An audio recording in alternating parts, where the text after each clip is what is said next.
할렐루야. 안녕하세요. 반갑습니다. 네. 신혼부부 학교. 학교. 네, 오늘은 저희 신혼부부 학교가 드디어 마지막 이야기를 좀 나눠보려고 합니다. 저희가 이제 그러면 뭐 학교 시리즈가 끝나는 게 아니고요. 앞으로는 이제 곰돌이 부부 학교 시리즈로 다양한 주제를 계속 나눌 거니까 신혼부부에 대한 이야기만 이제 오늘로 마지막이구나 이렇게 생각하시면 될 것 같아요. 네. 오늘 저희가 선정한 주제는 바로 사명에 대한 이야기입니다.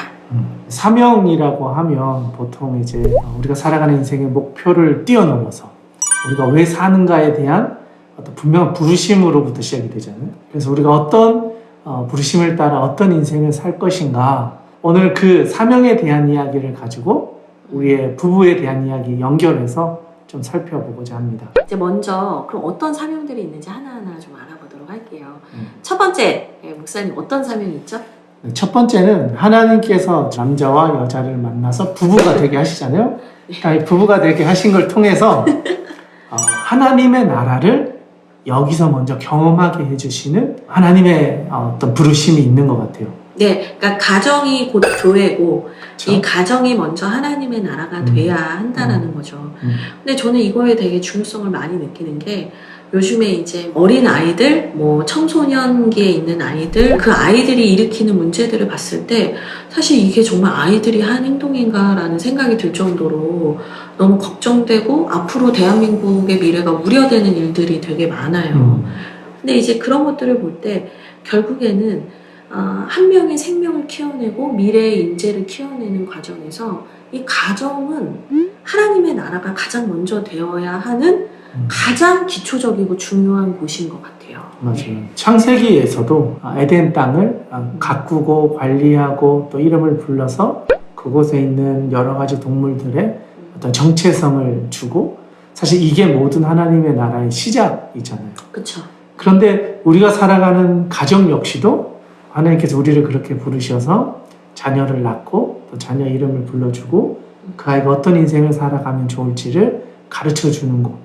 그래서 어떻게 보면 가정은 하나님의 나라의 출발점이다 할 수 있는 거죠. 네. 중요한 건 뭐냐면 그 가정의 가장 기본 요소가 되는 건 부부관계라는 거예요. 그래서 이 부부관계가 정말 하나님의 나라를 이뤄가는 일에 힘을 쓰고 있느냐, 아니면 내가 주인이 되기 위해서 또는 그가 주인이 되기 위해서 우리가 이렇게 다투고 있지는 않은가, 이런 걸 살펴봐야 돼요. 사실 이제 하나님의 나라라는 게 뭐 뜬구름 잡는 얘기가 아니고요. 결국엔 하나님의 통치가 그 가정 안에 임했는가, 그렇죠. 이제 그게 중요한 거예요. 저희 안에서 하나님께서 주인 되셔서 저희들을 이끌어 가실 때, 저희들이 그리고 또 그 주님의 뜻에 순종할 때 사실 저희 가정이 천국이 되는구나, 하나님의 나라가 되는구나, 이런 생각을 하게 됩니다. 맞아요. 그러면 두 번째로 한번 넘어가 볼까요? 네. 네, 두 번째는 각자에게 주신 은사와 재능을 따라서 각자의 꿈과 비전을 이루어 가도록 서로 응원하는 공동체라는 거예요. 맞아요. 조금 더 덧붙이자면 나만 잘 자라가거나 성장하는 게 아니라 나도 성장하고 아내도 성장하고 서로가 잘할 수 있도록 후원해 주는 관계라고 할 수 있는 것 같아요. 그래서 부부는 나를 위해서 이 사람이 존재한다, 나를 위해서 이 사람이 희생해야 된다, 이런 관계가 아니고요. 하나님께서 정말 원하시는 건 뭐냐면 같이 성장하고 같이 지경이 넓어지는 거라는 거죠. 이 창세기에서 돕는 배필이라는 용어가 나오잖아요. 그렇죠. 여자에 대해서 돕는 배필이다라고 얘기를 해서 사실은 이제 많은 분들이 여성에게, 아내에게 그런 부분들을 이제 희생을 요구해 왔는데요. 목사님, 이 돕는 배필이라는 뜻의 원어의 의미를 좀 설명해 주시겠어요?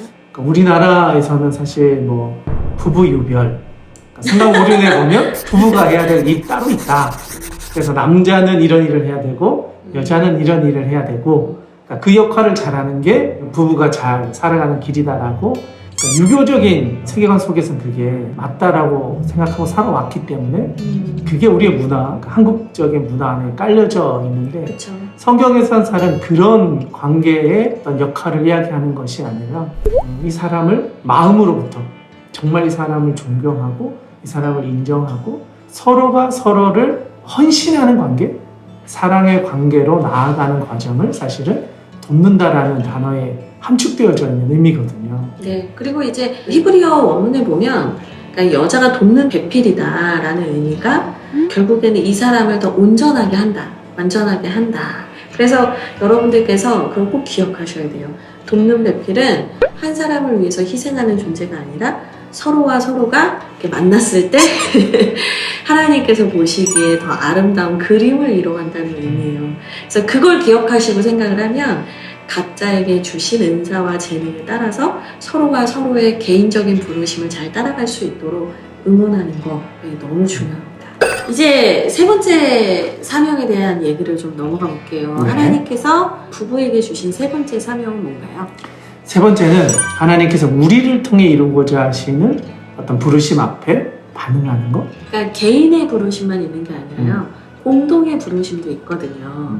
이 공동의 부르심을 확인하고 발견해 가면서 그것을 위해서 뭔가 집중해 가는 것? 예, 그게 사실은 부부 생활이라는 생각이 들어요. 사실 저희는 각각의 비전도 있지만 각각 또 함께 이루어야 할 목회자로서의 부르심이 또 있다 보니까 우리가 할 수 있는 일들을 발견하고 그걸 이루어가는 과정에 개척을 하게 된 거죠. 저희 가정에게는 이제 그런데 여러분의 가정에도 사실은 하나님께서 주신 공동의 부르심이 있다고 생각을 해요. 어느 가정을 보면 그냥 맞춰가고 발견해가고 알아가는 게 너무 힘드니까 그냥 각자 알아서 살자.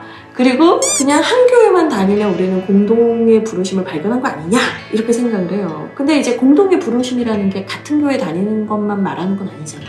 그렇죠. 같은 걸 바라보는 걸 말한다고 할 수 있는 것 같아요. 서로가 꿈꾸던 것들을 이루어가면서 둘이서만 만들 수 있는 비전인데 각자의 삶의 자리에서도 함께 이루어야만 할 수 있는 영역, 그 영역을 찾아가는 것도 또 필요한 것 같아요.